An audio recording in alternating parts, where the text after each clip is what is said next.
Yo, what's going on, guys? Prince of the Bass Bros here, bringing you a brand new video. And what I'm going to be talking about this week is how to fish with confidence for these early spring, late kind of wintertime bass that are kind of moving up, getting ready to stage for the spawn. You're going to need to be throwing something that you're confident in, covering water, trying to find where those fish are at along those banks. They're starting to move back towards those spawning areas. They're coming up out of the creek channel that they use for a highway to get to those areas. They're starting to move up, starting to eat, starting to get ready to get fat and start sitting on those beds. So they're in pretty much a staging mode, coming up towards a staging mode. Or some of them, even though you may not think it, they might already be done with the spawn and starting to be moving back out into those creek channels and going off towards Main Lake. So one of the most popular ways to catch these pre-spawn fish is doing something they call slow rolling with a spinnerbait. So you get a spinnerbait with a trailer, and all you do is you crank it really slow. You crank it at a pace to where you can't even hardly bear it. You feel the thing bumping off the bottom, almost like you work like a fish head spin. You work that spinnerbait really slow, dragging it off the bottom, and those big female bass will come up and pick that sucker up, and you'll be hooking up with some pretty good fish. Now, that is a selected time of the year whenever you have to throw this. This is a mainly pre-spawn technique. Always vary your retrieves though. Try that slow roll technique and it might work for you. Or another thing that a lot of people make money off of as far as search baits and power fishing throughout this time of year, trying to find those fish, are these suckers right here. One of the most popular bro bass fishermen, Kevin Van Dam, uses these a lot. Don't think about it too much. So he prefers something with 3 hooks on it rather than 2 hooks, but this is the Lucky Craft pointer, and this is his own Strike King KVD deep diving jerkbait. Now, if you're going to be fishing shallow water, throw something like this. The Lucky Craft, the smaller size of it, that'll cover your shallow water situation, throwing that jerkbait along the shoreline, covering water. Or if you're fishing like a steep bank or out deeper off of a point, you might want to use something like this, the Strike King deep diving jerkbait. As you guys can hear, it's got some good rattles in it. It's going to make a lot of noise to attract those fish. And even though you may think this is more like a chartreuse kind of dirty water color, once it gets down that far, you guys got to think that there's hardly any light traveling down there. So the light that this does catch for those little sparkles that you have on there, that chartreuse line going through the middle of the body, that purple blue back, I mean, that's going to be looking perfectly natural to them, like something like this would look in shallow water. So you got to guys remember how far that light has to travel down to pierce through the water and give them a good visual on this, because seeing this thing flash from side to side, and it's not going to be sitting there too long. It is going to be sitting there for them to look at it, but the amount of time that's going to be sitting there, there's no way they can register that that doesn't look like a bait fish, that looks like something with translucent or with a chartreuse streak in it. I don't know what that is. So you guys got to think of where you're fishing.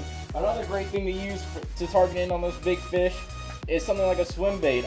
This past tournament out Lake Lanier, a lot of people were skipping swim baits underneath the docks and slowly rolling them out there. And the same thing, if you're fishing that deep, that bluish chartreuse is not going to be that bright. This is the Sexy Shad color. It's not necessarily going to be popping out to them as, oh, that's an artificial bait, let me not bite that. That might look perfectly natural, just like a herring to them whenever they're sitting there trying to feed. Another thing to think about or try to use for an early morning kind of bite whenever those fish are still sluggish and it's still colder water is maybe something like a red-eye shad. So, I mean, people may think, oh, a lipless crankbait, that's not going to be working this time of year. It's too fast, too quick moving. But if you actually think about it, stopping this red-eye shad and letting it flutter down is not the same as a lipless. Any other lipless cannot do what this bait right here does. This is the Strike King red-eye shad. This is not the silent one. This one has rattles, but even a 1-knocker or 2-knocker, something that won't make as much noise, might be just as good. But this is the gizzard shad color, of course. I talk about these things a lot because I really do believe in them. They work great. KVD also uses these things like crazy. They're also a very good finesse bait for off the bottom. So if you guys are trying to catch some more sluggish, lethargic fish out in schools, out in that creek channel before they start moving up, this might be the bait to go to. Now, if you're fishing really shallow water, trying to get those wooded structures up towards the bank, you might want to go something like this, the Strike King KVD square bill, or any type of square bill. Is going to get that shallow water covered. It's going to be able to cover a lot of water for you. You're going to be able to adjust the action of it very easily just by you stopping your reel or twitching your rod a couple times, having that crankbait jerked off to the left or right might trigger those bass into biting as you're sitting there working it. Change your retrieves. You might want to sit there and burn it one time, or you might want to go slow. Once you hit the bottom, twitch it a couple times, let it stop, kind of working almost like a jerk bait, but you're still reeling it in like a square bill. This bait is also a top choice that goes along with the spinnerbait and swim bait. This right here is a Strike King Hack Attack swim jig, and I have that on with I believe it's a Berkley Havoc, a Swamp Gas trailer for a swim bait. This is a swim jig, and this is a 1/2 ounce swim jig, and it goes along with the swim baits and the spinner baits because you work this thing really slow, and this has a very big presentation with this big bulky swim bait on the back. And you guys can go with craw trailers, any kind of flap. I would recommend a Rage Tail trailer just because it'll have a lot of action, and you stop it, it'll just sit there and fall down. It'll have that action, but this is for a little bit more colder water fish, just due to the fact that this paddle tail won't move as much as one of those Rage Tails will. So, I mean, this is also a great choice. It's just like a swim bait, targets in on those bigger fish, gets you some bites. Whenever you know you get a bite with this thing, it's going to be a good one for sure. And it's also a great search bait to use, even though you can vary it up. You can fish it fast, you can fish it slow, you can fish it deep, you can fish it shallow. It's just a really versatile bait to use. And if you have to soak a jig for a while just because things are moving so slow, don't be afraid to do that. You can use anything from a football head jig or a regular jig, vertical or horizontal line tie. Just find out what you're most comfortable with, what you have the most confidence in. Maybe it's the one that you got the most fish off of, and that's perfectly fine. There's nothing wrong with that. But if you're fishing deeper water, make sure you're using a bigger head, or else you're going to be sitting there forever waiting for that bait to go down on the bottom. But don't forget that a jig is a great choice for this time of year fishing, because those new crawdads might be coming out of the hole. Early springtime crawdads coming out, and those bass like that pick off.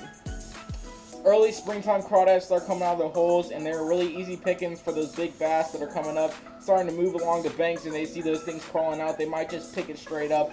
They like crawling out of the holes, and you never know, you might be hooked up with a monster in a matter of no time. And that's another thing. If you guys want to throw something like a jig, make sure you're paying attention to your surroundings. If you see a steep clay bank that has holes in it, that probably means there's crawdads burrowed down in that bank and even underneath the water that are waiting to come out. So if you guys see something like that, I would choose a jig or something with a crawdad appearance, like this Shad Rap number 7 in the Demon color made by Rapala. This is Mike Iaconelli's custom painted one.